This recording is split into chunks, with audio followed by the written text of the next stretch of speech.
ఇన్ని challenges face చేసి ఇంత 11 ఇయర్స్ అసిస్టెంట్ డైరెక్టర్‌గా వర్క్ చేసిన తర్వాత అందరికీ ఒక కష్టం కనిపించదు. ఒక స్పెషల్ మూవీ అనేది వచ్చిన తర్వాత. మీ లైఫ్‌లో అలా ఏది స్పెషల్ మూవీ అనుకోవచ్చు సార్? 'సింహరాశి' అనుకోవచ్చా? 'సింహరాశి' అండి. ఎందుకంటే ఫస్ట్ సినిమానే. హ్మ్.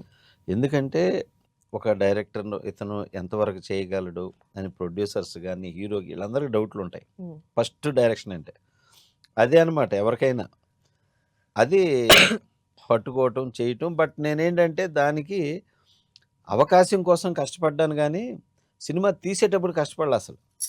ఎందుకంటే ఎప్పుడూ వర్క్‌లో ఉండేవాడిని.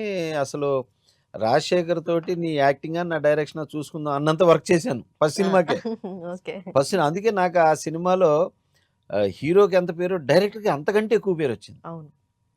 హీరో కంటే ఎక్కువ పేరొచ్చింది డైరెక్షన్ 'సింహరాజ్'. అలాంటి స్క్రిప్ట్ ఎన్నుకోవటం ఫస్ట్ రీజన్ అనమాట. హ్మ్. సో, అలాగా అది తప్ప తర్వాత ఇంకెప్పుడు హ్మ్. ఫేస్ చేయలేదు.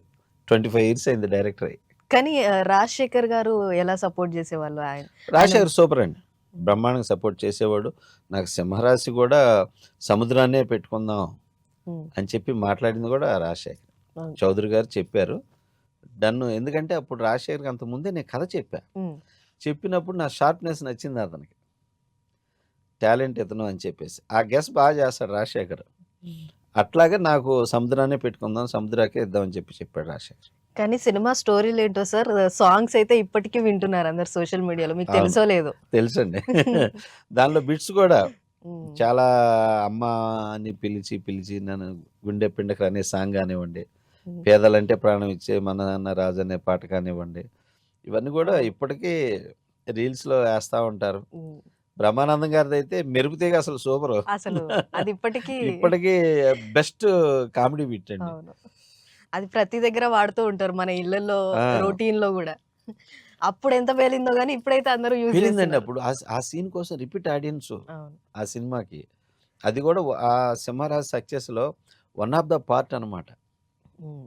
ఇది బ్రహ్మానందం గారి కామెడీ. హ్మ్. అలాగే 'శివరామరాజు' గూడా మంచి హిట్ అయిన మూవీ ఆ! అది. 'శివరామరాజు' చాలా మంచి హిట్ అండి. ఆ సినిమా చూసి విడిపోయిన ఫ్యామిలీ కలిసిపోయారు. ఒక 15 నంబర్స్ ఉన్న ఫ్యామిలీ. హ్మ్. వచ్చి హరికృష్ణ గారితో మాతో ఫోటో కూడా దిగెళ్లారు వాళ్ళు కరీంనగర్. ఓహో! ఓకే. అంత ఇన్స్పిరేషన్ చేసిన సినిమా అది. హ్మ్. కానీ మీరు సార్ మీ సినిమాలో ఎమోషనల్ ఇంకా ఈ యాక్షన్‌కి ఎలా బ్యాలెన్స్ జేసేవాళ్ళు? అంటే డైరెక్టర్‌కి అయ్యే తెలియాలండి. హ్మ్. అంటే ఆడియన్స్‌ని కొంచెం చదవాలి డైరెక్టర్. అంటే నాకొచ్చిందేదో నేను చేసేస్తాను, నాకొచ్చింది ఆళ్ళు చూడాలి అనేది కాదు. అంటే మన సినిమాకి ఒక టికెట్ కొని వచ్చే ప్రేక్షకుడిని మనం ఎంతవరకు సాటిస్ఫై చేస్తున్నాం? ఏ హ్మ్. విధంగా సాటిస్ఫై చేస్తున్నాం? అనేది దృష్టిలో పెట్టుకొని కొన్ని మీటర్స్‌లో చేయాలి సినిమా.